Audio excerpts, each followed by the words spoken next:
Yeah, my name is Preston Humphrey. I live in Saskatoon.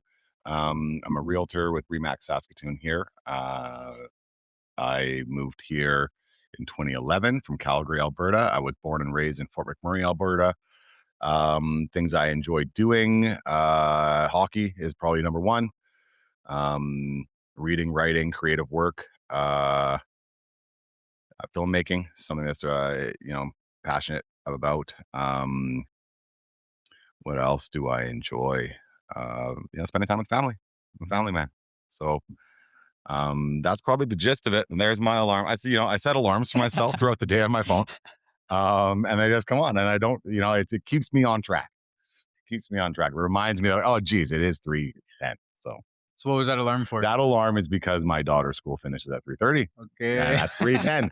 So, you guys, if you've ever seen that old Simpsons episode where Bart Simpson is waiting for his Homer to pick him up from soccer practice, that's what flashes in my head every Right. time I think about forgetting my child, and she's sitting on the sidewalk waiting for me to show up for hour on end.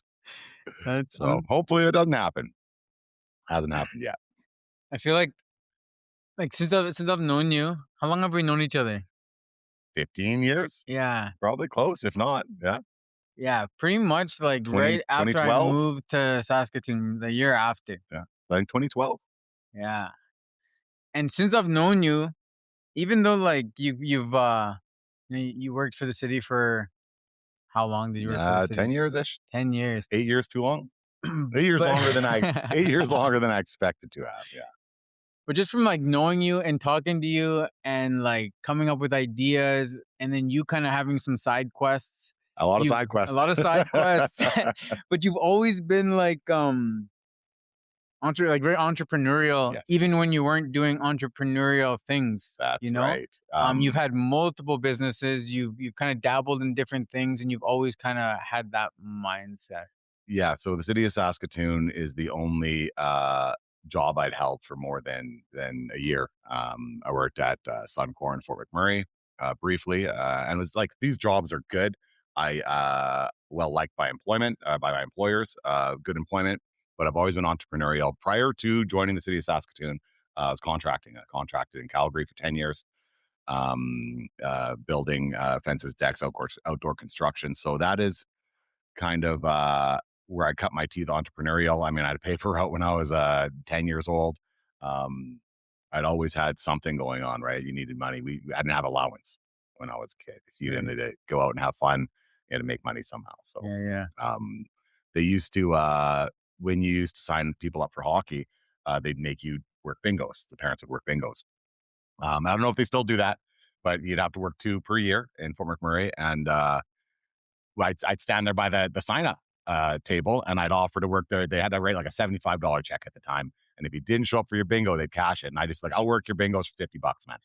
Right. So I was like 12, whatever years old, working these bingos in this smoke filled bingo hall, sucking down cigarette smoke just to make a few bucks. But found a way to make money even at 12 years old. So It's always been there. employment is good. I don't want to call it the trap and sound like the Instagram guru here, right? But you're always working for someone else. It's generally not your passionate dream, and you're on someone else's clock, which sometimes will if you have a side quest, it probably pulls you away from that side quest quite a bit. So, I feel like even now, like maybe not so much like 10, 15 years ago, but right now, just kind of how the economy is, I feel like it just sucks a bit more to be employed right now. Yeah. And to own your own business is really good right now. Yeah. It's just like the difference is pretty big. Ownership and anything right now, I take it to home ownership even, right? Like with everything going up in price, owning something means that what you own now is going to be worth more later. And if the dollar is dumping in price, then owning something is going to be worth more dollars than you paid for it later. So right now, ownership is great. Right. I think I deal with a lot of people who are employees looking to get into the housing market. And when you talk about it being challenging right now, like houses keep going up year after year, right? So to be very brief, people who own those houses, it's great. People Right. who are renting or trying to get in the market later, it's just costing you more and more money. So same thing with an employee right now. Like your wage isn't going up. Maybe you're getting a raise. Maybe when you're a union, maybe you got your 3%, 4%, whatever you're getting per year if you're lucky. But your groceries went up X Right. number of Right. percent. Now, if you're a business owner, I can tack on that onto my costs, right? I Mhm. can try to earn more money to keep up with inflation or raise the cost of my service. As an employee, you're stuck trying to fit in a more expensive lifestyle every year into your current wage. Outside of side hustles, you can't really change that wage. And if you Right. look at even just uh, your average home price, your average cost of rent, actually, let's go to rent because if you're renting, has gone up over the last 5 years. Your wage hasn't eclipsed that; it hasn't caught up with that. So you feel poorer, right? Even though maybe you got a 10% raise over the last 5 years, it doesn't buy me as much. I feel poor. So Right. um, I am not saying anything negative about people who are employees. I'm just saying that right now, I can see that crunch happening too. Yeah. Just like speaking on what you said, because this is where I always kind of like I always have like this like I go back and forth in my head because when I think about investing, whether it's Mhm. housing or it's Bitcoin Mhm. or Yeah. whatever, I always like the thing that kind of stops me sometimes is I'm not sure if like, even kind of how you worded it, like it's worth more later. To me, it's like I feel like it's not worth more later. Just the buying power of money is it takes more. Mm. And I don't know how true that is or how it isn't, but like I always think of like if inflation is always happening and our buying power is going down, is it worth more? Or because it's not like gold where there's like a finite amount. That's right. There's more getting built. So then is our buying power just lowering? Or is it worth more? Or is it both? It's a manipulated system. Right. Yeah.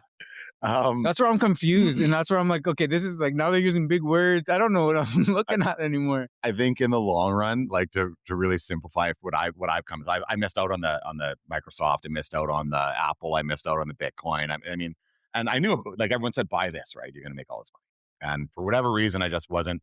It didn't seem like Nvidia right now. It didn't seem like something that I was ready to invest in. And I'm not talking to investors to make the most money, right? Like if you're looking to invest and make money, don't talk to me.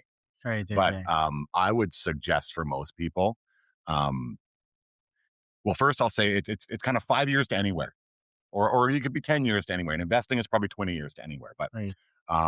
in doing a job or in pursuing a side quest or something, it's 5 years to anywhere. So invest in, excuse me, invest in what you love because it's Mhm. it's going to be the same amount of work really Right. to get to being Oh, a high end Bitcoin investor as it would be to invest in something you're passionate about. or become a Pokemon master. That's right. I mean, you could become a Pokemon master. But you look at people like I don't know any of the names here, but they decided they wanted to start something online and play video games. Like there's um, the Minecraft kids and whatever. Like Right.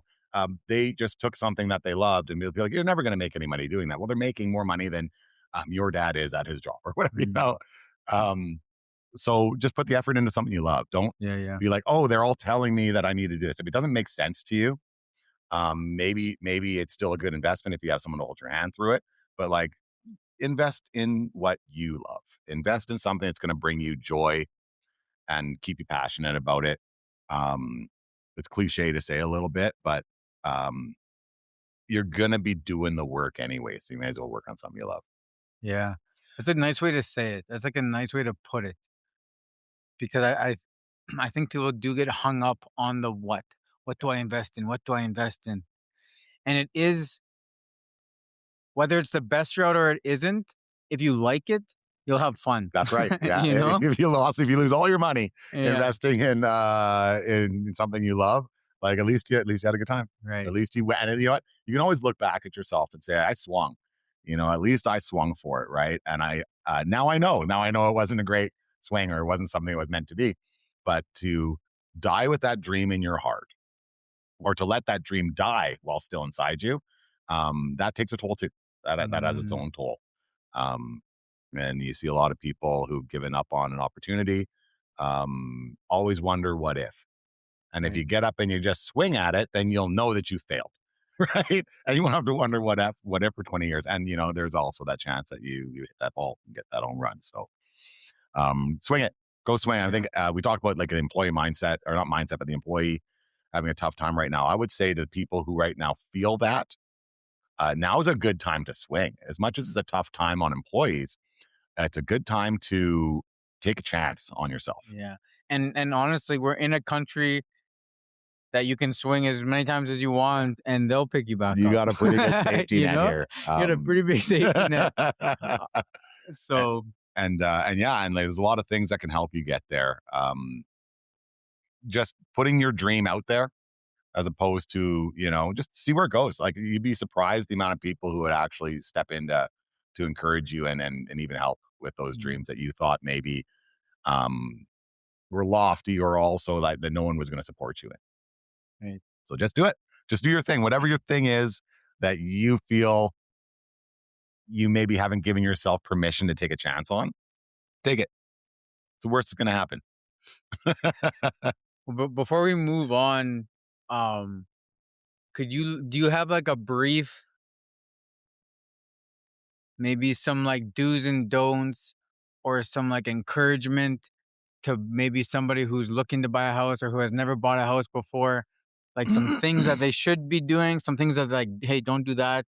Yeah, yeah. You know what? I think a lot of that information is going to be out there, and everyone's talking about it. The one thing that I'd like to say to people looking to buy a house here, that I've dealt with a lot just recently, is right now in our market. I'll try and be simplify the terms for this, but there's a lot I could dig into on this. But to just be really simple up top, if you're average family, and you're not, really a realtor or into the real estate market, and you're just like, hey, I want need to buy a house.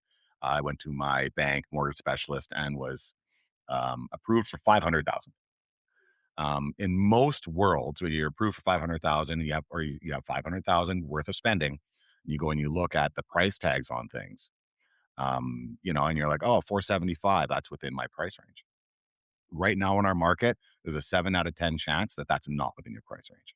Mm, So I get calls from people being like, "Yeah, I'd like to see this house. It's 475. I'm approved 500," and I have to find a way to talk to them and tell them like that house is 550.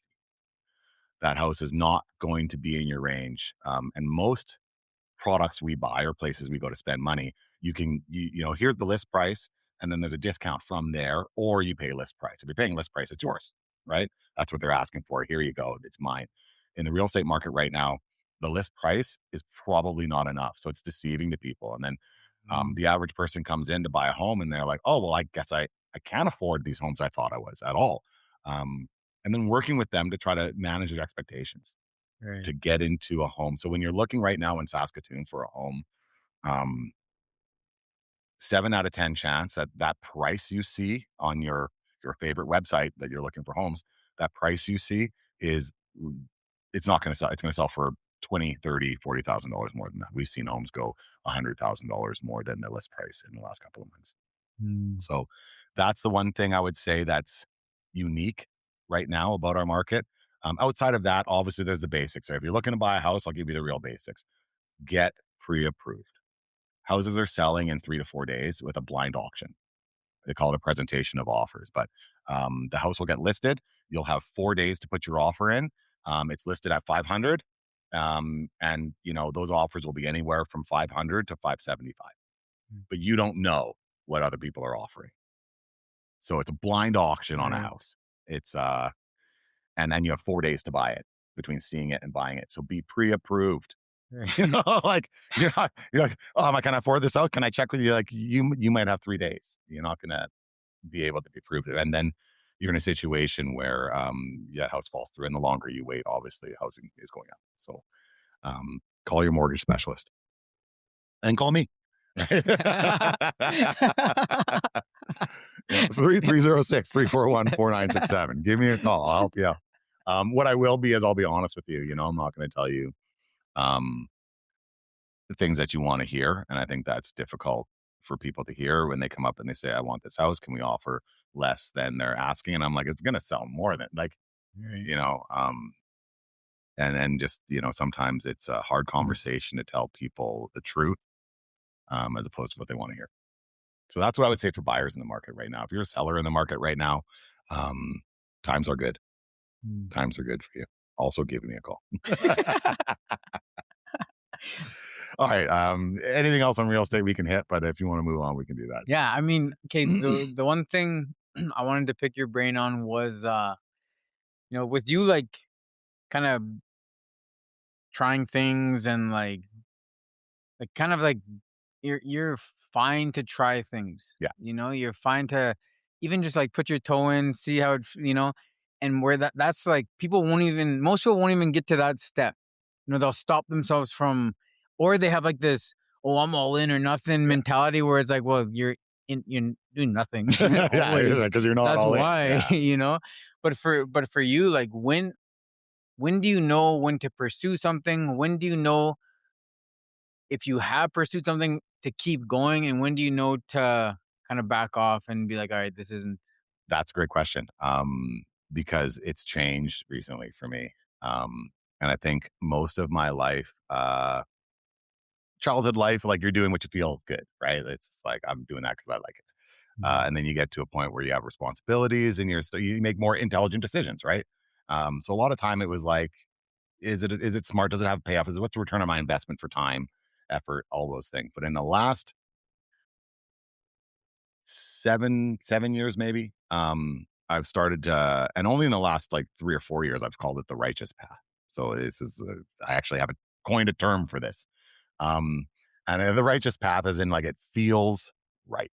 you know when you're like there's an inclination in your mind when something feels off. And try to now follow my heart more than my head. So it's like it's counterintuitive because for so you're following your heart as a kid, and then you learn to follow your head because that's important. And then as I'm getting older now, I'm realizing like, no, no, no, follow the heart because that's where um, I think I think the real positive experiences are moving forward. Like you can try something, but if you're not trying it with your heart, then like you said, you're not really in, and you're not giving it a fair chance. So make sure it's something that speaks to your heart and it feels good. And if you're going down this path and it doesn't feel right, that probably means something. Mhm. If the things around your world aren't falling in place to make that work for you, maybe that's telling you that that's not the way you should be pursuing it. It shouldn't be. I'm not saying it shouldn't be difficult or have struggle. Sometimes hard things are just hard, and there's no way around that. You Right. just have to do the hard work. But it shouldn't feel like it's pushing back against you. Do you know what I mean? It should feel like um, when times are tough, out of nowhere, my friend Cole came along and and he was there and he Mhm. had the answer for me, and we pushed forward with it. Serendipitous almost. Things come out of the blue to keep you pushing down that path. Right. So I say go into it with an open heart. Go into it knowing that you could be hurt, and that's okay. So as long as you go in with the knowledge you could be hurt or you could be disappointed, and that's okay, then everything else is a bonus. Yeah. And yeah, I think the cross section of all the different things I've tried is what gives me value in the things I'm doing. It's a good answer. Yeah, I was gonna say I don't even know if that answered your question or not. No, that's good. Like, I'm thinking, like, because it's like it's kind of when you're like you said, lead with your heart.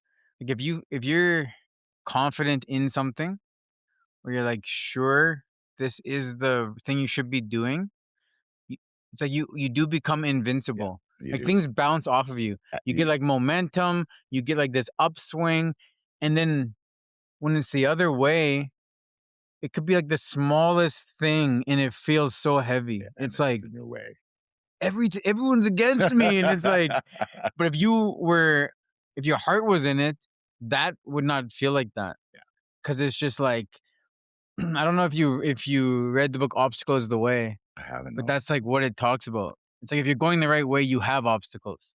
Yeah, yeah, You know, but like they don't feel insurmountable, Right. and they don't feel like they're pushing back. In fact, if you're going the right way, the world kind of brings you the answers, Right. right? It's like, I had this issue and it's like, oh, maybe this isn't right for me. And out of nowhere, stranger or someone will come up and be like, hey, I'm looking for this. Or you meet this guy and he's the answer, or she's Mhm. the answer. Um, it just seems to fall in place for you if you lead with your heart, and you're on the right track. Yeah. So that's the one thing that I think I've changed, um, in a number of years. And it's kind of a change back, not to being a kid and not to not using my head, um, but to adding that to using my head. Right. Right. So it's not just like, oh, make a lot of times, I think, to use an example, coming out of high school or whatever, right. And you're going into college, there's a lot of pressure on you to make the right decision. And a lot of kids, they lead with their head, or their pressure on them from parents and teachers and everyone else is to make a smart choice. You don't want to go get a bachelor of arts, right? There's no jobs there, even though Right. even though that's what you want to do, right? And Right. that's leading with your heart. But it's like, yeah, go be, an engineer. Go do something that is, that we're looking for in the workshop. That's, I don't want to say guaranteed money, but, I'm going to say it. I'm going to say it, right? You're going to get a job. You're going to get a job. You're Right. doing that, anywhere in the world, probably. But a bachelor of arts, you're pretty much still on your own. Um, and so people make the decision with their head. They go, well, I'll take the engineering, right? I'm pretty good at math and I'll be able to do that. 4 years later, if they haven't dropped out, they've got this job that they're not really happy at. Despite it doing all the things for their family that they do need that to do, and they stay with it 30 years, 40 years. And their dreams just died in their chest, right? So go to the art school, lead with your heart, and the people you meet there may make that opportunity accessible to you, right?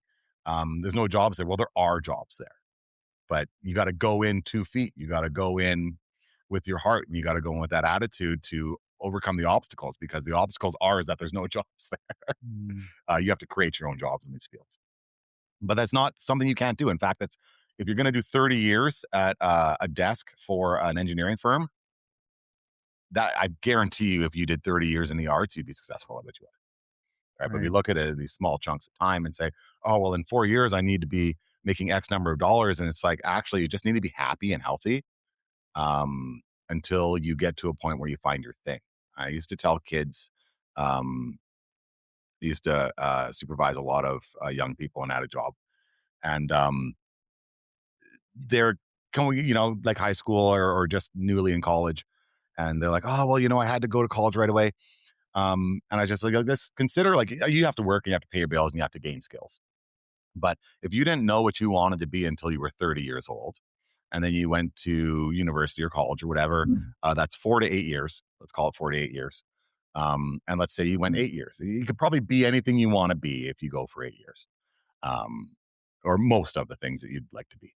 Um, and you're graduated at 38. It's like, oh, I'm old. It's like you have 30 years till your retirement age, Right. and you didn't start going to school until you were 30. But in those years, you could have figured out what you actually don't just go to school because, oh, I have to. Um, you know, Figure out what you actually want to do. Go leading with your heart. That takes you until you're 26, 27, 24, 30. You have time. You're not running out of time. Right. Enjoy your life. Right. Um, It's like a topic that comes on in this podcast a lot is that I like to bring up is like figure out like most people don't even know what their core values are. yeah, They don't even know what their values are. So it's like figure that out. yeah.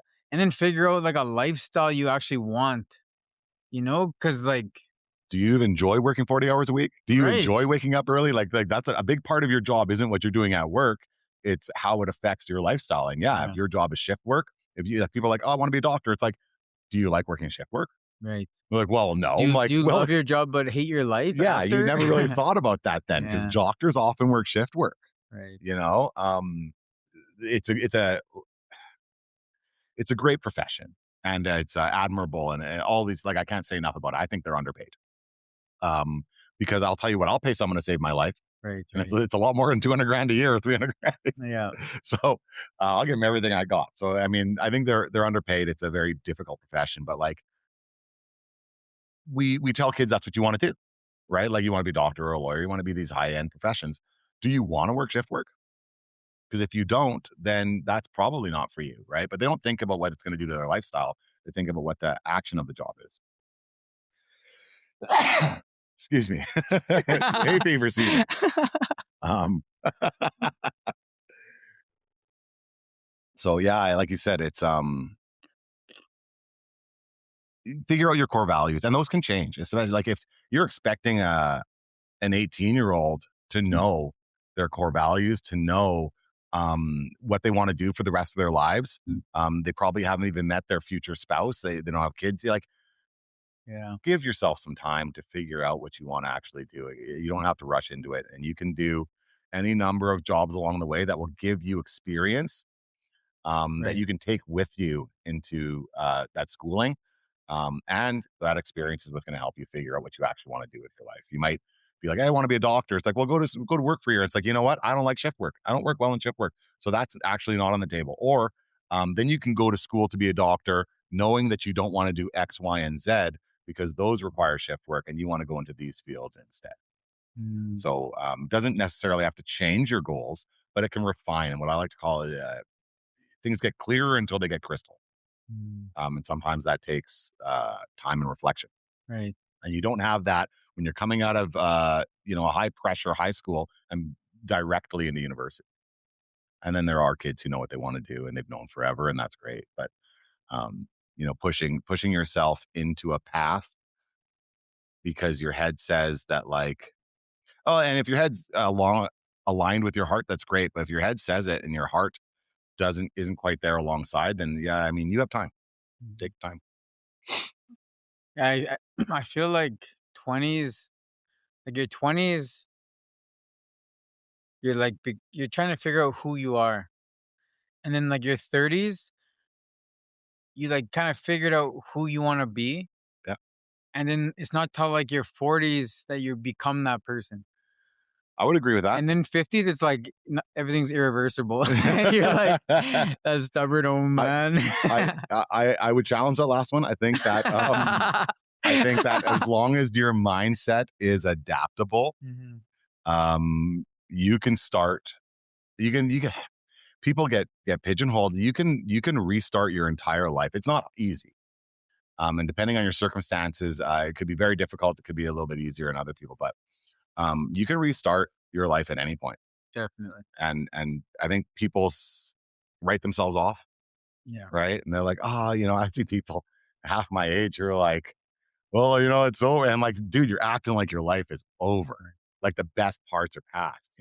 I know without a shadow of a doubt, my best years are ahead of me.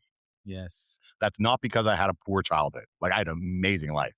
Um, so good that most people would think, oh, your best years are behind you. But I know that my best years are ahead of me. And I know a lot of people younger than me who do not have that mentality. Like their Right. best years are gone. They're in the trap now. Um, and that's sad to see. Yeah. So, I mean, I don't know what the cause from that is many things, but sometimes the cause is following something doesn't have their heart in it.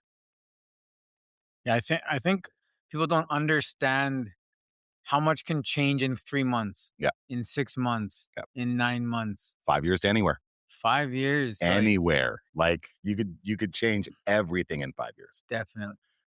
So for you, so what would you would you call yourself? Are you like an entrepreneur? Are you a salesman? Are you an artist? Are you like what if you had to label yourself, what would you call Um, yourself? if I think everybody's an artist until the bills are due. I heard that somewhere. That's not what I came up with, but and That's fine because I've never came up with anything. I'm just like I just copy and paste yeah, everything. right. Just stealing from you, but yeah, and that's the best way I can because I mean I could dig into that, but I think that's pretty self-explanatory in that phrase. So I would consider myself an artist. I think most people are, and then we end up doing the things we need to do to survive, and that Mm, art disappears. You look at call it rich people's children. I don't know what else. It's not really nepotism, um, but not even rich people's children. People who have opportunity and affluence often pursue the arts.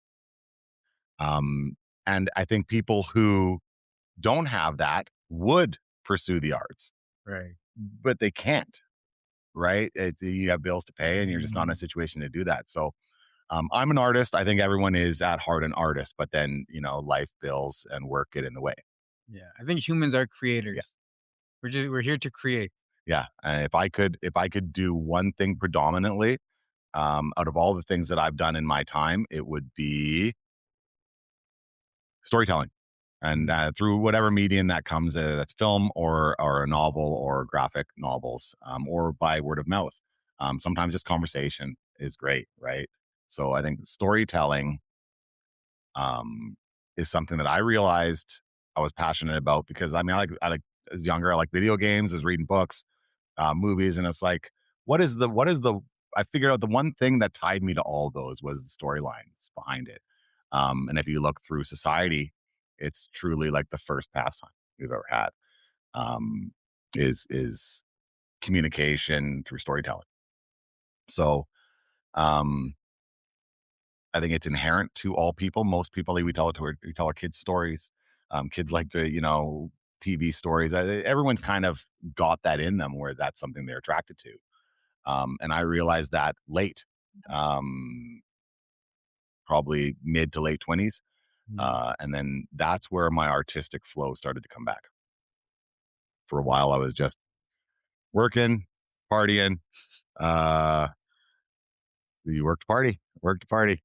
Watching rap battles. Watching rap battles, playing hockey. It was like the most important things in my life were physical actions, right? And things that I was doing, Right. not projects that I had in my heart that I was able to bring out to the world. It Mm, wasn't bringing things out of myself to deliver the world. I was enjoying the things around me. Um, and then just got I realized that, like, hey, actually I was having a conversation with someone at one point, and I was talking about how terrible the television we were watching was, and they were like, well, if you can do better, do it. And I was like, you know what, why not? mm. Why not just try? Like, you could go to school to be a writer, but if you've read a book or two or three, you probably have a good idea how to write a book. um you're right. People are like, you got to go and have someone teach you how to do this. It's like, well, I've seen these things. I could probably figure it out. And then at the time, I just started, I just wung it, and never published anything. Just wrote it. Like, you could just do things, everybody. Like, you can just do things, guys. You don't have permission. You don't need permission from anybody. You can just get up and do something. And if you feel like that's a good idea, or if you have, um, yeah, if you have a plan or an idea behind something, just do it. Like, I'm not saying you should do something illegal, but, like, don't wait for everyone's permission. Um, I don't need to have a degree to write a story. Some of the best stories written out there weren't written by people who have, Bachelor of Arts. Mhm. So, yeah, I just went after it and I enjoyed that. And then it's been a part of my life ever since. Right. I see. What can you share on that? On Um, your 'Cause I know you've had some projects. yeah. So, like, that time there led me to revisiting my art during COVID. And then I did a diploma at the Toronto Film School for Mm, writing for television and movies, film. And I completed that. That was um, there were some really good things that came out of that, and I think most of it was just doing a lot of it, and they call it killing your darlings, and just getting over the fact that you're going to do a lot of great things that just aren't going to get anywhere or go anywhere, or you may have to disregard things that you thought were great, and having a mhm. more objective view of your work, having peer review as well as instructor review, um, and I think what I got out of it was I got over that fear of sharing my art. I think a lot of people have a fear of sharing their most inner thoughts or feelings or wants or dreams, and that coincides with our art too. We don't want someone to ridicule what we put out there, or we Mm. work so hard on this, we really care about it. So personal. That's right. It hurts. And I got over that. Mm. And I think that I found during this program, as well as the people who didn't make it through the program, that was the majority reason that the people didn't, because they could not take constructive criticism. They couldn't get over the hurt of I don't want to say that your work's not good or not great, but like any type of criticism of that work doesn't mean your work's bad. It just means it needs to be looked at from a different lens a lot of the time. So that was great. And then during that time, I was chatting with a friend of mine, and we were talking about, it's COVID, so every business is up in the air at this time. We're like, well, what would we do if we got to restart? And film production came up. We kind of laughed at it. Um, a couple other things came up, but we did the digging on it, and it's like, well, this is a viable um, industry, right? Like, it's like, why not us? Oh, well, you're in Saskatchewan, that's why. It's like, well, why should that matter? Like, there isn't a big film industry here. Um, but that doesn't mean, like, well, then it's just up to us. Like, we can Right. just do things, guys. We don't need permission. But how are we going to do that? I don't know. And we just started picking away at this, little by little, over the last number of years here. And we have a startup, a production company here in Saskatoon, Fred at the Pub Productions. We've been working relatively in silence. Not We're not promoting anything yet. Our mission statement as a company from when we started, before we were incorporated, was if we can do 1 to 3 projects a year over the next 20 years, to bring legitimate film production to Saskatoon again. Um, and people are like, well, what projects are you working on? Well, the goal is to have 20 plus projects by the end of our 20 years. It's not just one project. We're working on 2 right now. We're very close to releasing a pilot for a series that we've developed, and almost finished filming. So, editing, sound, and some things to be done. We're hoping for September, October for release on that. Cool. And then people will be able to see that on our socials, which we just haven't launched anything. We really feel like a lot of people are trying to sell a product, and we're trying to make a good product. We're gonna do that first, then we're gonna present it to people. I'm not gonna try to oversell anything. Um, and the other thing that we really wanted to focus with our company is, a lot of people are out there doing what's going to make money. So whether that's commercials or short, like, we wanted to bring it back to doing artistic filmmaking. And it's a comedy, so don't get twisted. We're not artsy fartsy film here. But making it for the love of the film. Like, are we making this to make money? We're making it to be funny. We're making it to be entertaining. Right. A lot of people are making things to be financially efficient, to make as much return on investment as they can do. Um, and we just wanted to bring it back to, like, hey, let's those are important things. Yes, there's a plan for that, but let's make a good product first. Let's focus on that product as being the number one focus, not just sales or distribution. Mm. So we're excited about that. It's something where we have creative control, and we're looking to be developing one project per year over the next 20 years at least. And sometimes that might look like one project over 2 years and then 6 in 1 year. But like, we want to bring like, we have people in Saskatoon who have to travel out of Saskatoon to find work in the film industry. We would like to retain some of that. We would like to um, be a legitimate place for other people to come to, Mm. and start to actually do that filmmaking work here.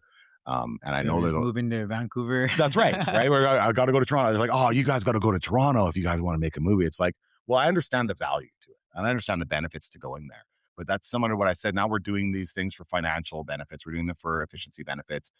Is that the best place to do our show? I think the best place to do our show is here. Right. Um, and we can do it here. It's just a little more difficult. Um, but sometimes hard things are hard, and you just got to do the hard work. And we've done that. So we're excited. We're excited to present this, but again, we're not going to present an unfinished product. We're going to wait till we have this, and it'll be out in later September. We're excited. That's Brenda at the Pub Productions. Do you have? Are you making appearances in any of these things? Okay. So so if you really like, the credits for this pilot are going to be the repeated same 3 to 4 names over and Okay. over and over again. We've done the score for it as well, so we actually have, uh, I think we have 20 plus tracks of songs that we've done. You made the Yes, I wow, think I have 4 or 5 of my own, that are my vocals. crazy. Yeah, it is crazy. Because if you would have asked me 3 years ago if I would have a rap video, my answer would have been no. But I have a rap song with a video that we filmed, downtown Philadelphia. Heck So, yeah. that's there, and be like, "Yes, you're a rapper." I'm like, "Well, no, not really. That's for our TV show where, I'm also acting in, which wasn't really the choice, but, it worked out. The characters, and executive producing, and we've done this as a small team. Um, I think because the main characters of this project are Sasquatches, and we've had these wonderful suits made for these characters. I'm not sure if I can say the name of the company. A great company that we had, out of Philadelphia help us with this, and they do work for all the majors. So we have these great suits. So it's me, but don't expect to see me. Right. Right? You're going to see a Sasquatch. Um, so that kind of gives you a little bit of insight into the show too. Yeah. So when you think of all these things you've done, um, in your life, what's like the biggest risk that paid off? Oh wow. The biggest risk that paid off. I don't know if I have a biggest risk that has paid off. I think one like what I will say is, I'm very happy. And I guess if the payoff is happiness or a lack of regret, maybe. Mm, If that's the payoff, then all of them. I think the mentality of going for it has paid off. Um, in the way I feel about the world. I mean, I look at the world as a pretty utopian place, despite all of the negative things happening in the world a lot of the time. Um, and that's because of the risk taking. I think it's like there's without hope, what do you have? right. And I think the risk taking keeps your hope burning.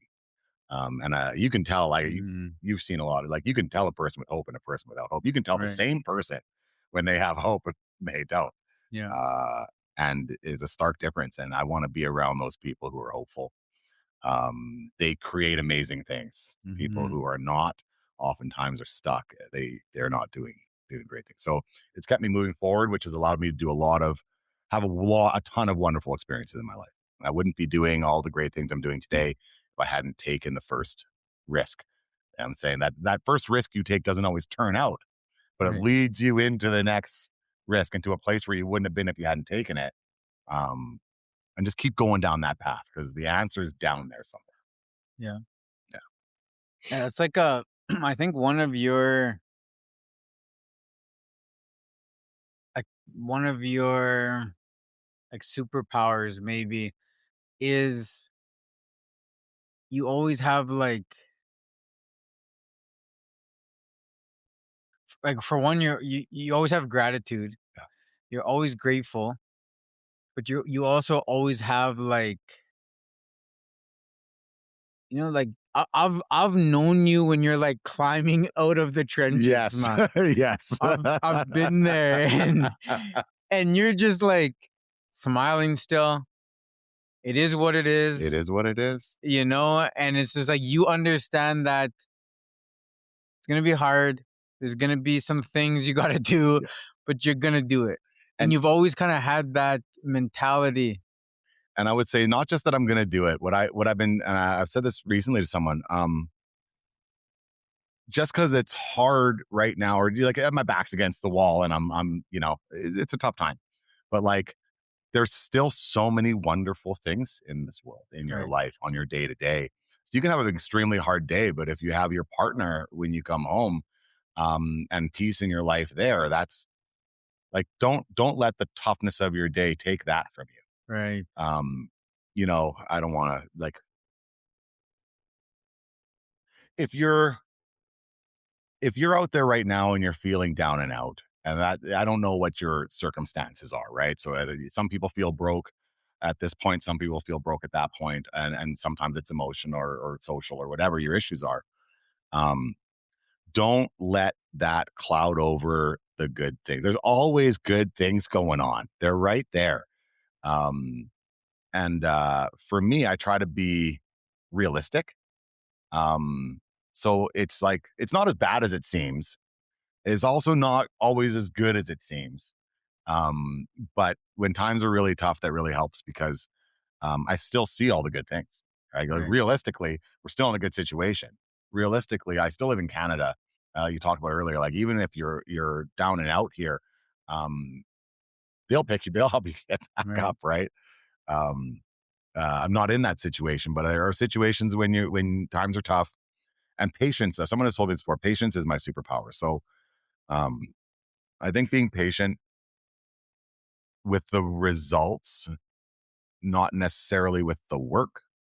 You got to be after it, action for the work, right? They can't just because times are tough doesn't mean you don't show up today, Right. but you show up maybe whether you feel good or not, and maybe you're not getting the results, but be patient with the work. Be patient with the results because the work's gonna keep going. If you quit now, you'll never see those results, and if you allow your mentality to fall, you'll quit. So, find a few things to be grateful for. There was a while there where I had a list of 3 things, in my car that I would read to myself in the morning before going, through the door to the job. Um, and it sounds ridiculous, right? I got it from Jim Rohn or something, right? It's one of these speakers, and, I had these, 3 things in the car, and it actually helps on the toughest of days, and Mm. I don't remember what they were, but they were simple, like, "You're healthy." There's a lot of people out there who aren't, who would trade your body in a second, Right. right? You're employed, despite you having to be here at like 5 a.m. or 3 a.m. whatever, whatever it was. It was horrible, but you're employed. You're feeding your family. That's a benefit. Um, and just reiterating those things would take a lot of the weight off for the rest of the day because there are things to be grateful for. Um, in the worst of times and in the best of times, those things are apparent everywhere you look.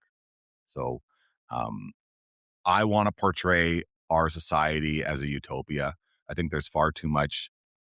I don't think doom scrolling's a thing. I think your algorithm shows you what you want it to. Right. But there's a lot of negativity out there. A lot of naysayers, a lot of people talking about how difficult life is. I think the poverty line, um, and I'm not a scientist or an expert on this, but I'm just using these terms, right? But I think the poverty line, um, it's hard to get by. Groceries are expensive. I don't want to negate any of that. But like you have a cell phone. You could be homeless and have a cell phone that you picked up somewhere that someone threw out, and you can walk over to the Tim Hortons or wherever, and get free Wi-Fi. Mhm. You have access to all the information in the world. You could study. You could lift yourself up. Like this is not available to people in poverty 20 years ago or whatever that might Right. be. So I think even though times are hard, and we're naysaying, it's like, oh, the times never been harder for young people. We've never had so much abundance either. Yeah. Um, I think like the most powerful thing about our economy right now is that we have access to yeah, everybody. So you you, can literally do anything, find anyone, ask yeah, anything, and just ask again. And they yeah, say no, that's ask right. again, and just do that and do that and do that. You can reach out to anyone. You can, yeah, it's so easy. The limitations, I mean, the financial limitations are starting to get more difficult, and I'll agree with that. It's harder to get the things that cost money as they go up higher and Right. higher. Disparities there, but you have access to everything you need to be successful. You have access to a university on your phone for Right. free, whereas that was not available to people 20 years ago. Um, so as much as times are tough, like times are really great, even for the people who are struggling right now. If you just focus on this utopia we live in, we have healthcare, we have programs in place. There's places that don't have that for people. Um, if you're sick, you can get help. Mhm. Um, and then get to a place where you can build yourself into whatever you want. 5 years to anywhere. So try to look at the world and talk to these, like, you're going in, these kids coming up. I have a daughter, she's 10, a new one on the way. Their world is going to look a lot different than mine, but don't allow these kids to fall into a poor me Right. scenario.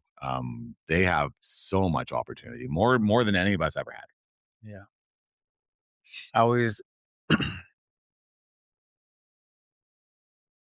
like it's because when I think about my boys too, it's like I just want them to be competent. Yeah, I want to prepare them for the world and how it is, not this like make believe world that I want it to be for them. that's right. It's like that doesn't help them for how the world actually is. Just because you want it to be like that, you can't teach them how to live in this imaginary. You got to teach them how the world operates, how to maneuver it. That's the realistic thing I'm talking about, right? Yeah. Like, you can't be overly positive or overly negative. You just got to be Right. realistic, and deal with things as they are. And it is a completely different world to grow up in. Like, I see a lot of parents and myself included. I catch myself being like, these kids are soft, right? Yeah. But someone said this to me too, and someone I really respect. And they're like, I feel the same way about my kids, is what they said. But like, they're in a different world. They're Yeah. growing up in a different Definitely. world than us. And they're the same way that we grew up in that different world, they're adapting to what's needed for them. So they're becoming the people that they need to be to function in the world that they're growing up in. Right. Um, and I like how you said competent. For me, um, maybe I have a girl, so I know boys and girls are the same, but maybe they're not. I don't know. I don't want to push anyone's buttons here, right? Or just try to disclaimer that. But in my heart, um, my thing for her is I want her to be happy, Right.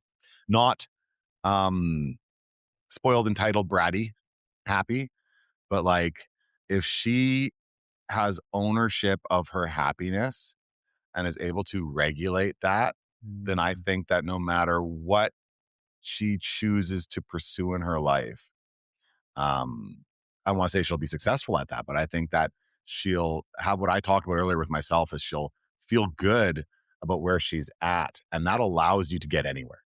Right.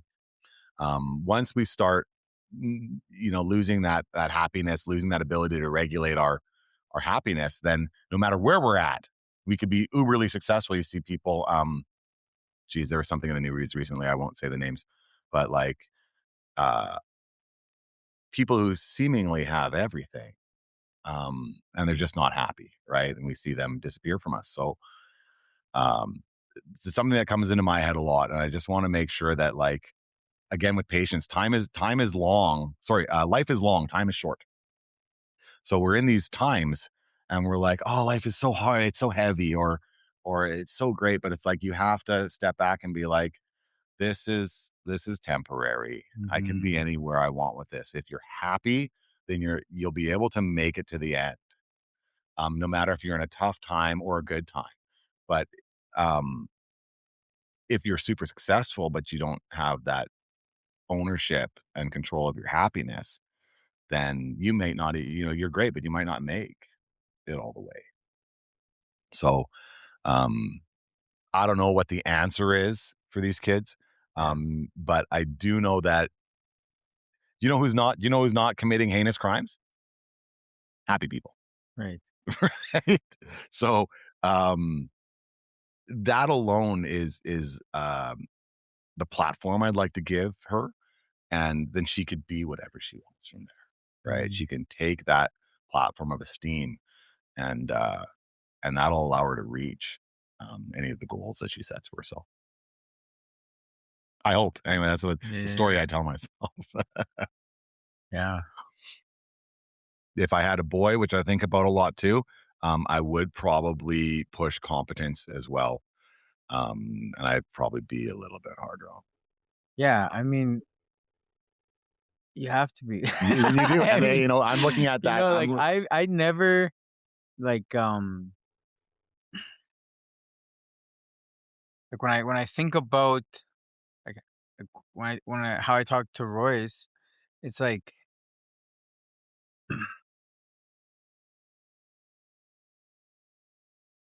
if I had a daughter, I would be different. It would be, You know? yeah. I'm like a little bit more like, hey, come on, man. Yeah, yeah, You know? exactly. And it's like, it's just nature, like that's how it is. And I need him to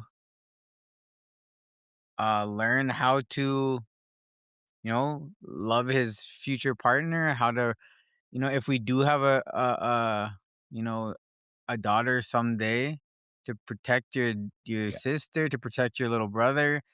You gotta protect your mom, like you're gonna be a protector, and that's it. It's just That the way that it's gonna life, be, like we said, right? You can have this make believe vision of your world where that's not the case, but that Yeah, is the case. right. Like when okay, like I don't have to think about going down to the river and going for a run That's right. at 1 in the morning. That's right. I don't think about going anywhere. I walk My around. wife I walk. does. All right. I It's walk not the around same. downtown and like the most dangerous places in Yeah. America, just having a good time. Um, So it's just like it's just different, yeah, it really and is. whatever that is, it's fine, Yeah, yeah. It's but so yeah, I that's competence is the goal, Here's you know? a statement, I guess, that I'll get your feedback on, because I'm thinking about this as well. I don't have any boys, but I'm looking at, like, I'm a man, and so when I'm looking at my boys, I understand where you're at, and I know what you need. And so that I react to them that way, right? It's like when I can put myself in their shoes and be like, yeah, you know what I needed was some tough love there. Mhm. So I give that, right? Because I know what they need. With my daughter, um, sometimes I haven't been in her shoes. And Right, so, um, you know, I'm not as hard on her because it's like, I don't know. I don't know what you're going through. right, Like, I can guess, and I'm here to support you. But with my boy, it's like, no, I know exactly what you're going for. I'm not just here to support you. Like, I'm here to coach you and lead you because I can get you where you need to go. I have the experience. I know the way. And sometimes with the girls, I don't have that experience. I can't tell you that I know where to take you. You have to find that from someone who does have that. I think take you there. So I would be a lot harder on my boys. I think it's not a boy girl thing. It's an experience thing. And because yeah, I am a man as well, then I can understand that better and then be a little, um, when people may think that my hardness towards my boys is not there, I know in my heart that it's the right thing to do mhm. because I've been there. So it's E not just boy girl. Even thinking about that, because even for me and my wife, like, we've been together for 20 years, still, there's so much miscommunication because of how we operate, like, how our emotions and what we're going through and how we're thinking about the situation. There's still, like, these just little things of miscommunication where it's just like, no idea what you're thinking. Like, I can't even understand where that came from, you know? And then, when she's in an argument with somebody else or, like, with her brother or something, it's like, I can be like, "This is where he's coming from." Yeah. Like, I just know that's why he said that, You you know? because you can put yourself right. You have that Right. experience. Yeah. Dude, I have gotten to a point where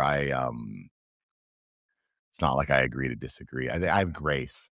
I try to have grace for differences and be like, you know what, I disagree, but like I can do that inside my Right. I don't need Well, I don't exactly. You don't need have to to do that out loud. verbally and Yeah, yeah. physically dismiss. I like, I know. okay. I'm just like, okay, like have I because I'm different, like you said, we're different, but like I have faith that you know what you're doing. Yeah. And you're operating differently than I would, but like I have the grace to have faith in you. Like, Right. you're an intelligent person who's obviously thought this through. I just wouldn't be doing it that way. Yeah. So I'm just I going to think shut my mouth. I think about this like often now, like there's so many things that have changed since I've had kids, by the way. Like Yes. how I think about Yes. things, how I maneuver the day, Yourself changes so much. 100%. Yeah. But like how me and Demi will fight or argue is like depending on if they're there, Yes. like I'm not gonna like Never. that changes everything. You know, how I react, like, I'm not gonna blow up and then now I just gave him that tool to blow up on Kids his, just staring at you. on his future Yeah. sister or wife. Yeah. It's like I don't wanna give him those tools. So, I understand that completely. Ever since having honestly, like, it's changed my thinking on everything. It's insane. They see so much, Yeah, and what you do matters so much more than what you say. right, And yeah, for me too, I mean, I do. I've been called a soft parent. But it's similar to what you're saying is like, I don't want her to grow up thinking that like, um, the number one male role model you have is telling you it's okay to be yelled at, to right. be, um, I don't want to say dominated, but like it's I parenting. I It's understand exactly what you're it's saying. not dominating, it's not Yeah. oppression, it's parenting. But it's like, if I'm doing that forcefully through loud words and Mhm. threats and um, whatever that might be, I don't want her to normalize that. Right, And so uh she probably gets away with a lot more than she should. But like I'm like, I'm gonna have a conversation with you and I'll have consequences. But um you know, she's seen me also dealing with people outside, and like that's not what she's getting at home. So it's important for them to see that I think you have that in you right. and that you can protect them. But that should never be directed at Yeah, them.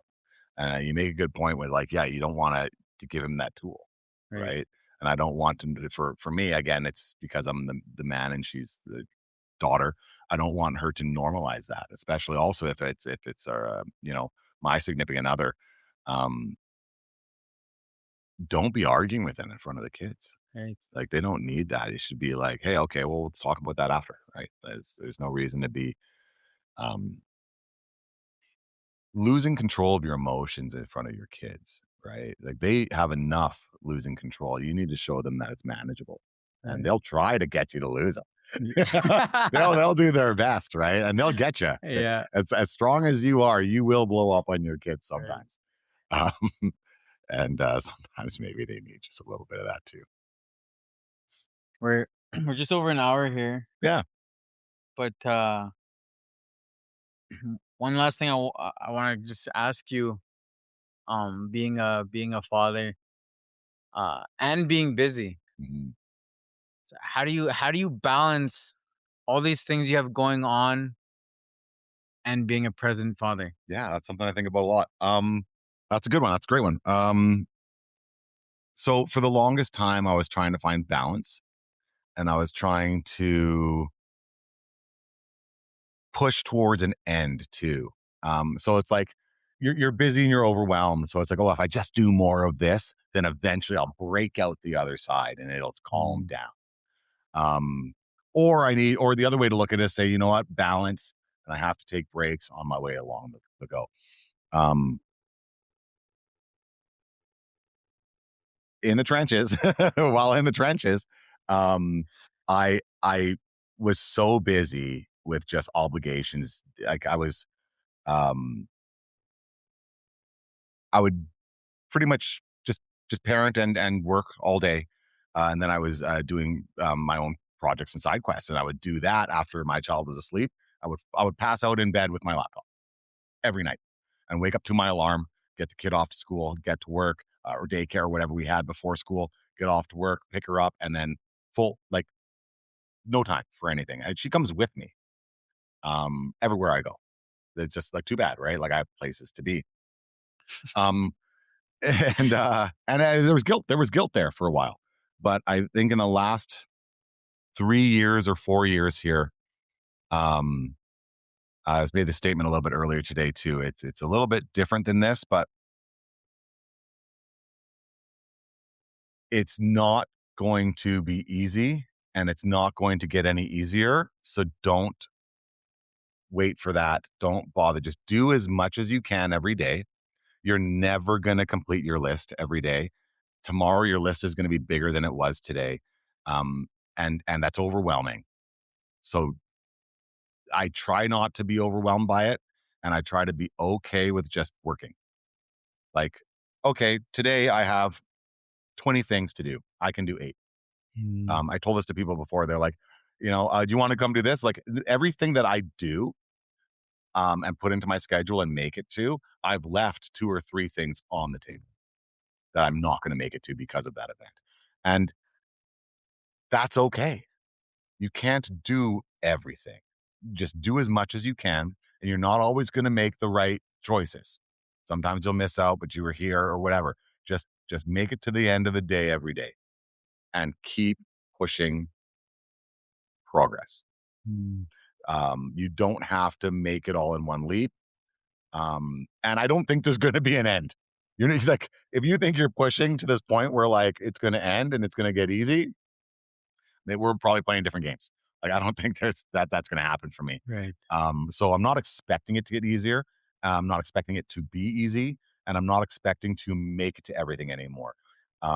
Just do as much as you can that day and be happy. Hmm. Like don't let that fact and the knowledge that this is never going to end take away the fact that life's still great. So you can have a great life and be really busy and not get everything done. Our world is so amazing right now that I think for our kids too, you're going to have so many opportunities. The real key is not taking the opportunities. It's being okay with not taking them. Right. So and that's where I talked about like following your heart too, because there's going to be so many opportunities. You can't take them all. So take the ones that speak to your heart. You'll be happier for it in the long run. And you'll get better at recognizing the ones that do. Yeah, yeah. And the more you follow that righteous path, the clearer it becomes. Hmm. Crystal until you just like, I know that this is the right direction.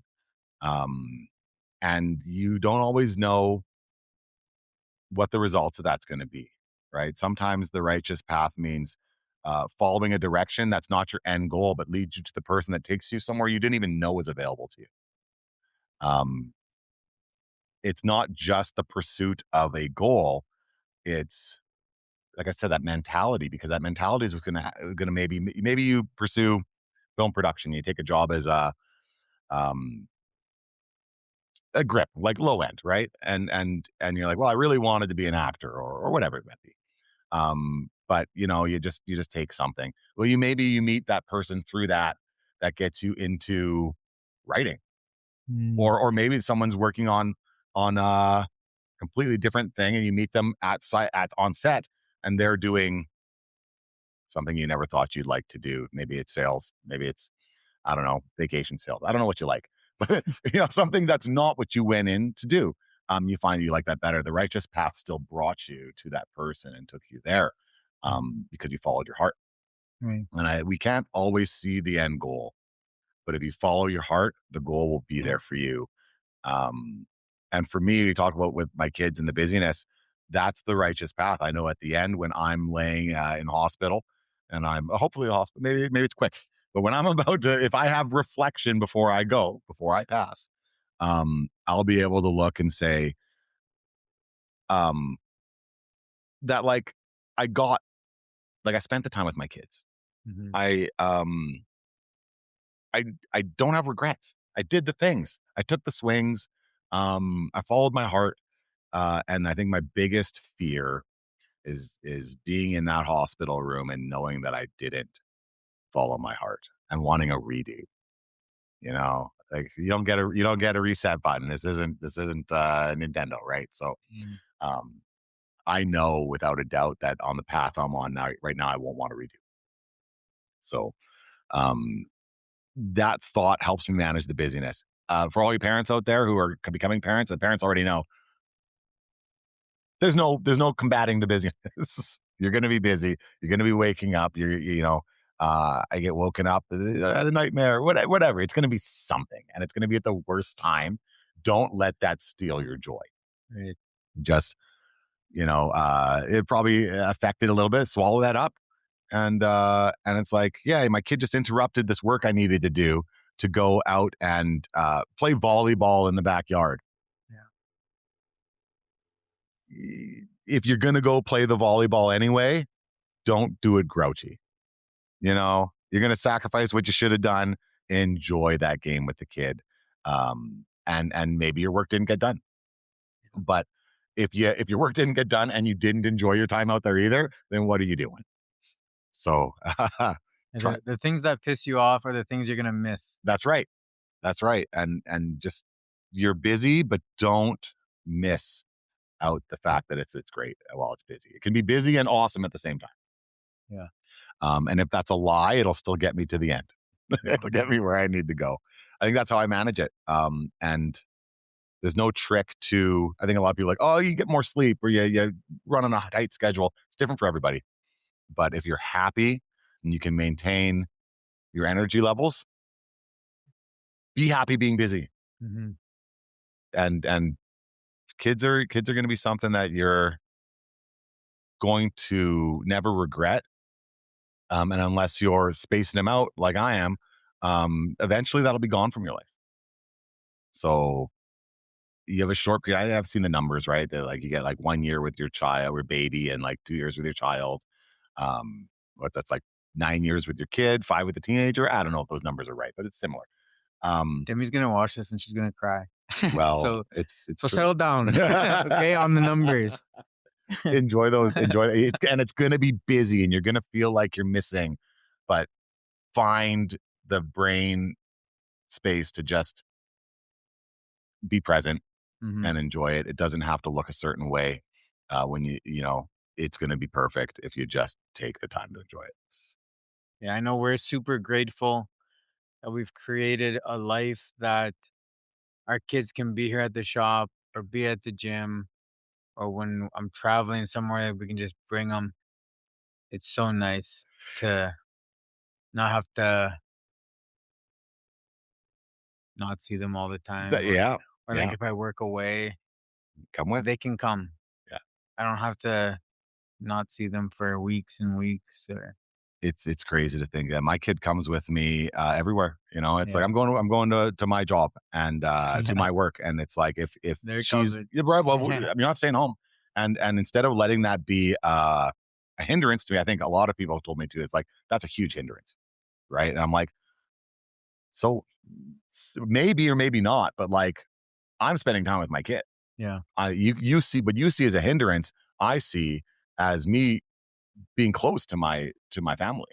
right. I'd rather that, if for instance, if someone was like, "Oh, you bring your kid to work," what would your answer be? Yep. Yeah, right. I mean, same thing. I'm like, yeah, like let's. Where else would they? Where are they supposed to be if not with Yeah. their parents, Yeah. with their family? Like we ship our kids off so much of their life. And mine's 10, and she'll tell me, she's like, "Dad, she just wants to sit and watch TV with me." Yeah. Not even that. She just wants to stand beside me while I'm doing. It doesn't matter what I'm doing. She just wants to be there with Right. me. Let them. Yeah. And don't let it like, oh, my kid's. No, you're so blessed. Yeah. You're so blessed. Your kid wants It's to spend time with you. very new that two parents both worked and somebody else watched your kid all day. That's right, and I don't That's like it very at all. recent. Yeah, To like, since people have been alive, to that happening is like 30, 40 years. 2 generations to normalize anything and forget. Yeah. Right. So yeah, I agree, and it's always felt really weird to me. I was blessed to have a stay-at-home mom, and I came into parenting knowing the value of it and knowing that we wanted a stay-at-home parent. The value is so. I mean, and outside of being a stay-at-home parent, um, just to not having to take your kid to work, right? Like it doesn't have to look like television, like a stay-at-home. Right. Right. Yeah. It could be. Well, I'm not a stay-at-home parent, but my kid comes with me, or we're able to be. We're not putting them on someone else. And if you are, that person is family. That's not Right. an institution of sorts. Yeah.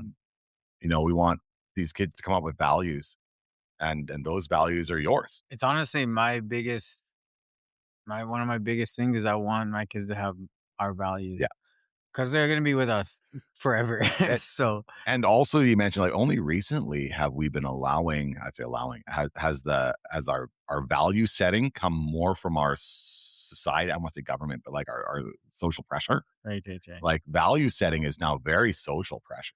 Mm, It used to be that it was your home and you take that out into the world and you defend it, however you needed to defend your values to other people with different values. But now we're not allowed. Now it's discouraged. right.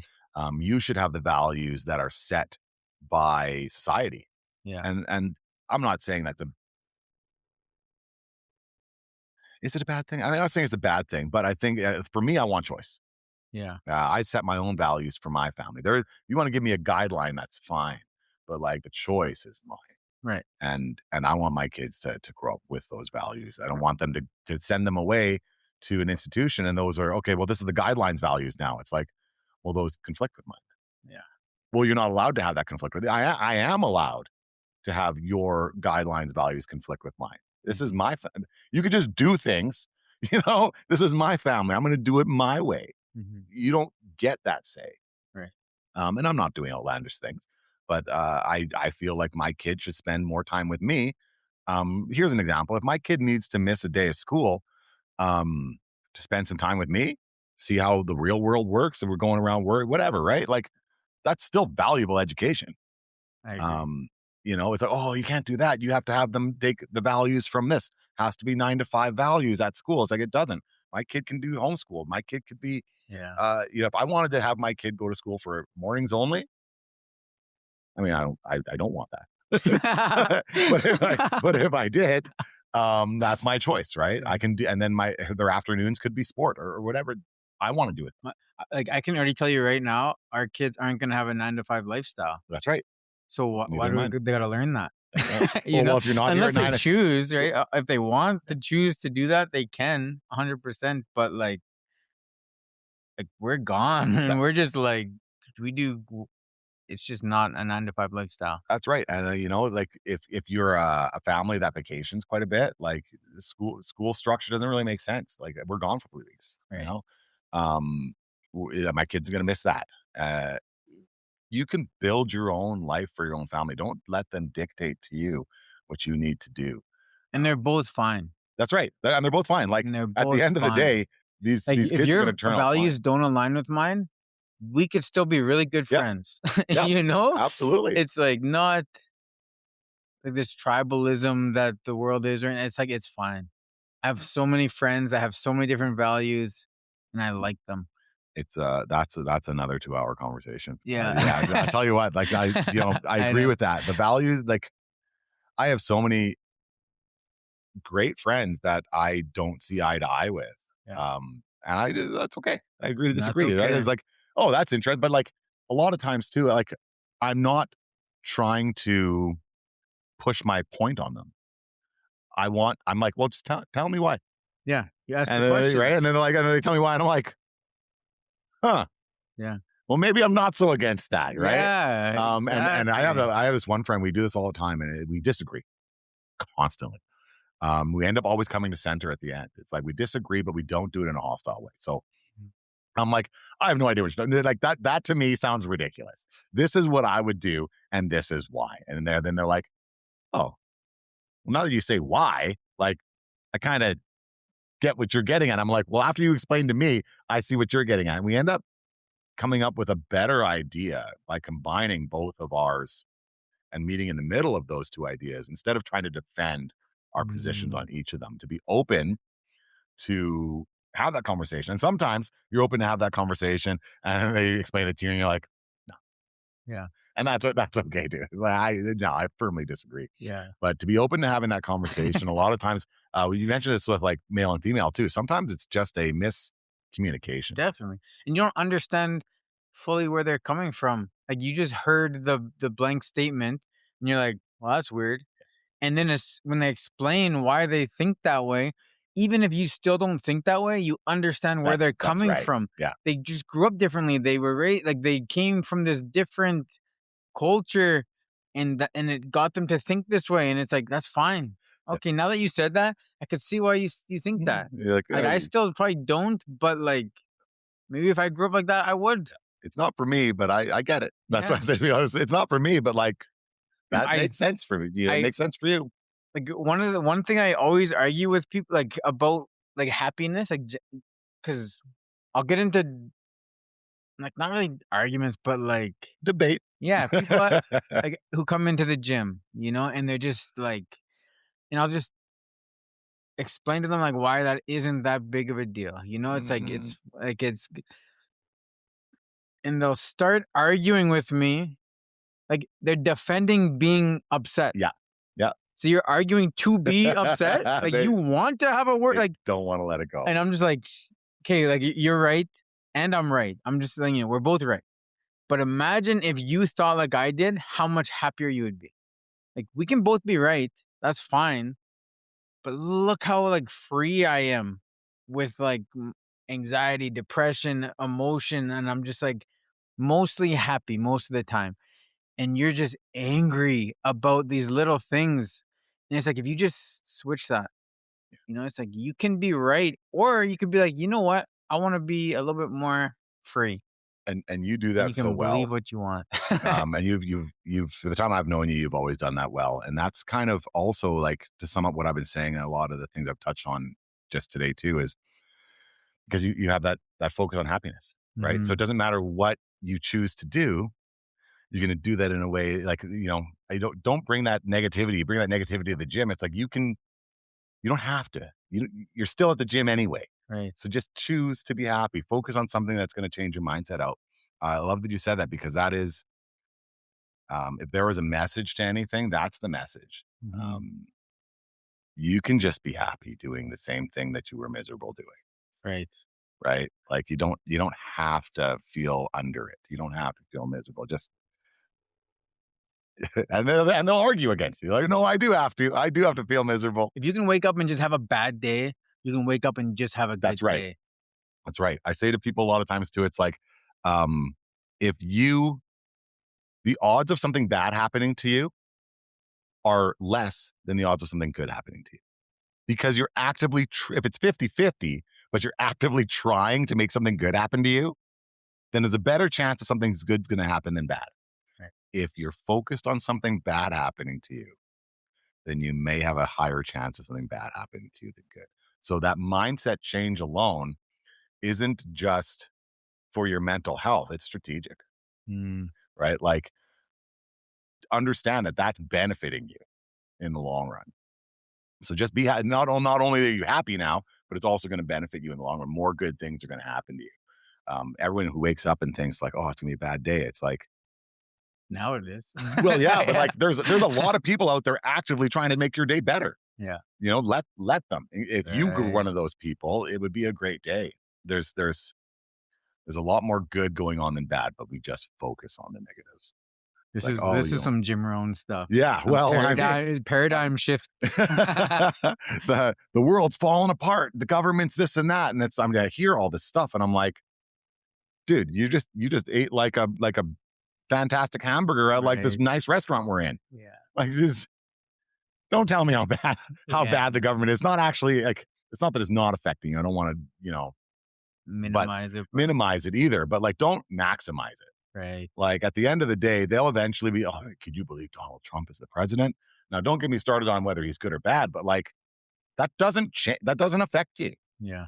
He'll be there for the years he's there, and he'll be gone. And someone else will come in, and they'll be just as good or bad.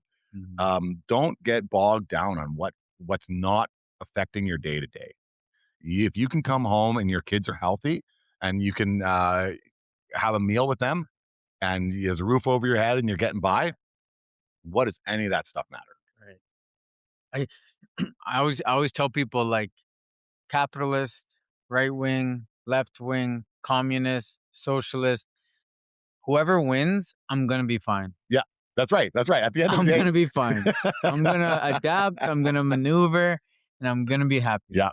Yeah, it's not actually it'll there'll be some things that will change, but it's not gonna affect the day-to-day life for me. No. The day-to-day life is keeping your family healthy and really that's it. Like the mindset changes once you have kids. Day-to-day life is keeping your family healthy and providing for today and that future. I mean, I don't really have much else as a North Star for my travels, right? Like that's my journey, and my righteous path leads directly towards that. And all these other things I'm doing, all the side quests, the things that I do that I don't enjoy doing too. All of that is just it's one direct path towards providing for my family. And as long as I can do that, yeah, it doesn't matter all this doom scrolling stuff. This planet in our outer solar system, I'm just like, guys. It's funny that you said that because when people are like, "Hey, you have Instagram? Add me on Instagram." I always say to them, "What do you post?" Interesting. Because I want to see what I want to see. Like my Instagram algorithm is perfect. It's exactly what I want to see. It's boxing, it's gym stuff, it's business stuff. It's that like so if you're posting stuff that is going Mhm. to change it, so I always just ask them, "Well, what do you post?" Oh, And if interesting. I see anything that I don't want to see, I take them off. I unfollow them. I don't. And how many messages I get, man, do you unfollow me? Heck yeah, man. What are you posting, man? I don't want to see that. Yeah, that's smart So like curating my that. Instagram is like good, you And know? it's just like the internet, right? It can be the biggest cesspool, but if you actually put the time in to Yeah. curate it for yourself, it's the greatest tool Heck that you can have. yeah. It's my Instagram. I don't even know how I should say this. Like I am involved in the posts, but like I don't really make posts. Right. Like there's advertising there for me as a realtor. Right. Um I don't want to say I'm private. Like in a discussion, I'm very open, but my social media is quite private, I guess. Um I'm open, so there's strangers on there. But I don't use my social media to portray my personality at all. Right. But it's interesting, what do you post? Because like I don't post anything other than Yeah, that. But if I was posting things that were negative, then yeah, I imagine you'd just get a swarm of that coming right back at you. definitely. Yuck. Yuck. Well, you're bathing in this, right? Like Yeah. a lot of people spend a And lot people of are just time like, on "Oh that. my. Oh." For what's the average adult spend on a social media, Oh man, I don't even right? wanna look at mine. It's not low. Mine is much higher than I'd like it to be. Yeah. And but similar to you, I think I have a lot of good things Yeah. on my algorithm. Um And just like the lens I through see the world through is just like nothing's gonna damage me anyways. that's right. And people are like, "Oh, Like, doom scrolling." And I'm like, "There's no doom on here." yeah. Like where's your doom? Like there's jokes on mine, If you you know. like when you gotta take a break from social media, you probably have to take a break from a lot of things all the time. Yeah. It's like that's what you need to figure out. Because it's not social media doing that to you that you now have to take a break. It's It's you there's just lost something control of else. it. Yeah, there's Yeah. something else, right? That capacity to handle. Sometimes I feel like I need a break from it. And that's not because of what it's delivering to me. Um, I have you talk about my busyness. I have so many things that I'm holding on to in my head on a Mhm. daily basis that I just can't even good things. Like even if it's Jim Rohn, a statement that I'm reading, it's just one more thing. One more thing now that's swirling around in my head for the day. So sometimes I just try to shut uh the incoming. It's not even social media, just everything incoming. Um for a day or two. And people are Mhm. like, "Oh, where's Preston? He didn't go out today." I have a lot to do. So if I'm not on it, people notice really Right. quick. Um and I'm at home and I'm detoxing from socializing, right? And Mm. that's social media as well. Uh I think not enough people do that. Not I enough never people, do that. right? To take the time to just like sit and decompress from everything. I find that I don't want to say I fall into I hate the word depression because everyone wants to talk about it clinically. You can be depressed and not have depression. It's allowed, you know? Right. So I find that like it's not like I'm depressed, but I fall into this state where I'm decompressing and I don't want to do anything. You know, it's like, oh, it's like, no, I don't want to do anything. I'm just decompressing. You call it depressed, you call it whatever you want. But coming out of that, I'm strong. Mm, If I can just take that day to compartmentalize and deal with everything I'm holding in, get it out, I'll come back the next day so much stronger. Um, and I said this to someone recently. We have all of these retreats for people who are struggling, whether that's struggling with addictions or went through a traumatic experience. And they have a retreat and they do all this work with you, right? People go on yoga retreat, whatever it might be. And men, they'll go hunting and, whatever, normal people who don't have these issues. But like, we don't have retreats or these programs for someone who's doing well or just normal. Like, I don't need a retreat to deal with catastrophic issues, but it would still be good for me. You yeah. know, like I to just take that break away from life with a bunch of other people who are looking to upgrade, decompress for a bit, meet new people, um, have a fresh take on life coming out of these things. I'm not saying this is something you should do every year, but what if normal people did this every 5 to 7 years? I Mm, live my life in what I call chapters. There's like these chapters in my life. Some they're generally like 8 years if I look at them, but there's big shifts and big changes in my life not every 8 years, but over those 8 years. Um, and coming out of those chapters and starting new ones, I am doing my own form of it's almost like, you go into a cocoon and then rebirth as a butterfly. You got to transition from one to the other somehow. And that takes, for me, pulling myself away and yeah. letting myself release everything that was so that I can go into what's new, fresh, and Right. put more, empty my vessel so I can put more in.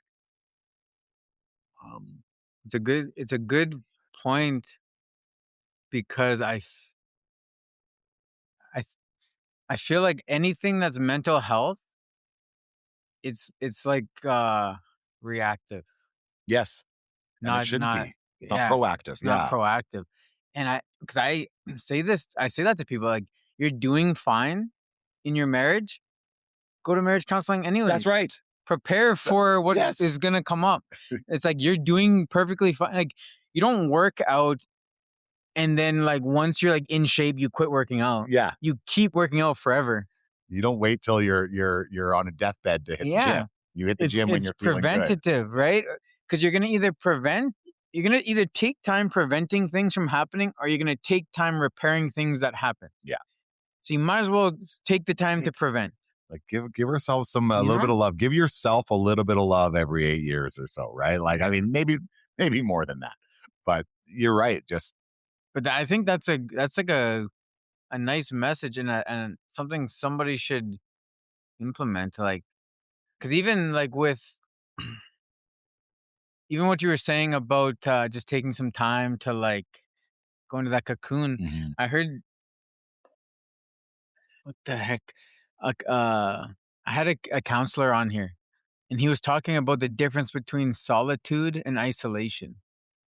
And he said most people isolate, which isn't a recharge. It's like you're Mm. hiding. Yeah.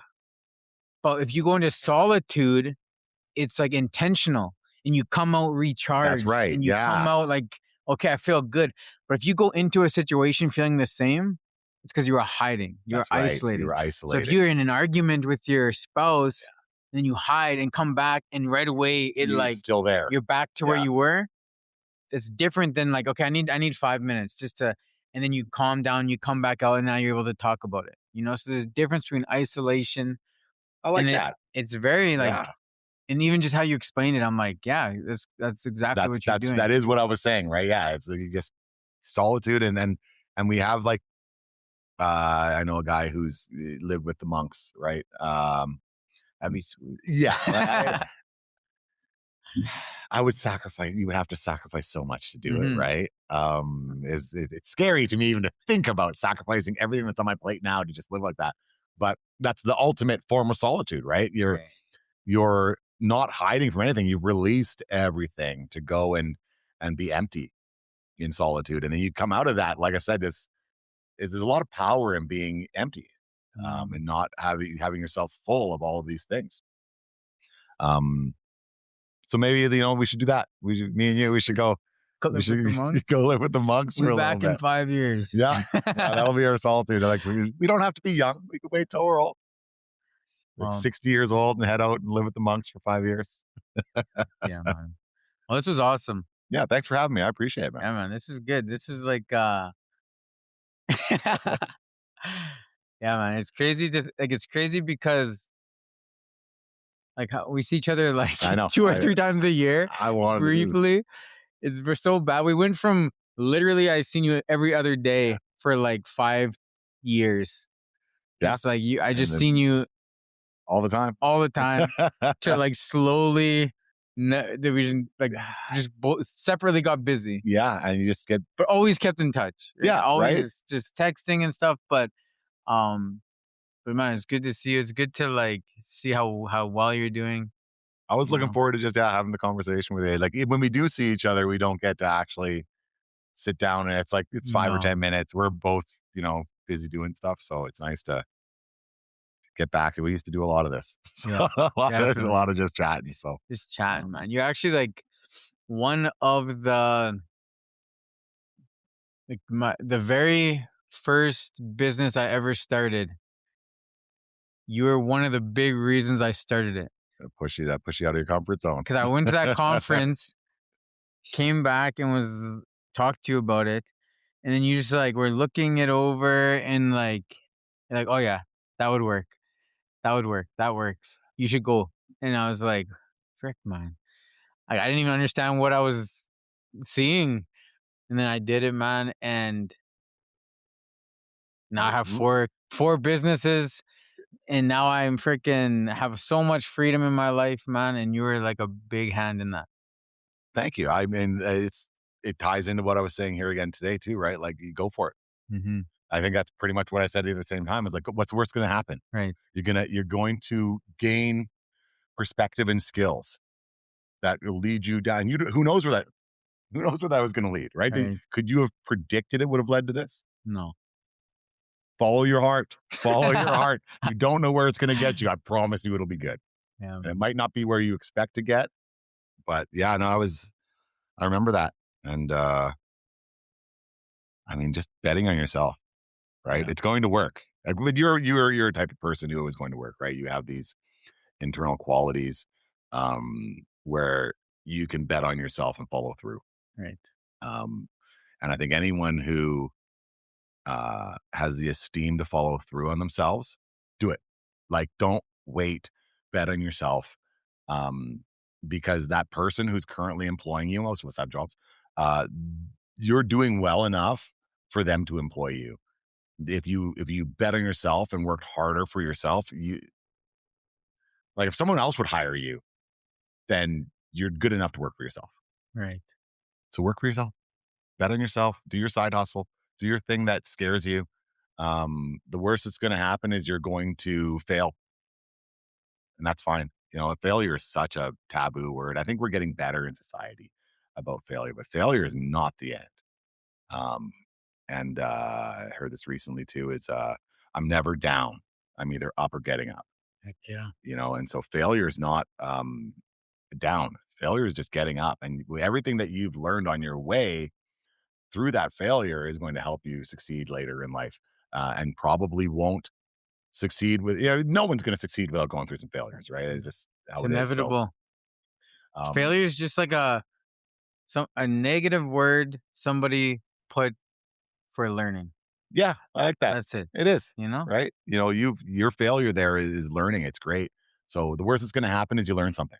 Mhm. Right. And then you start over with more skills. Be like, oh, I'm too old to that. You've never had more skills than you've had today. Right. I've never been more skilled than I am today. And tomorrow I'll be more skilled yet, because of today, because of this. I've learned stuff here. Don't discount yourself. Bet on yourself. Your dream is worth following, and you'd be surprised at how many people will get up and support you. Not when you talk about it, but when you're doing it. Mm. Awesome, man. Yeah. Well, thanks for having us, man. I appreciate it.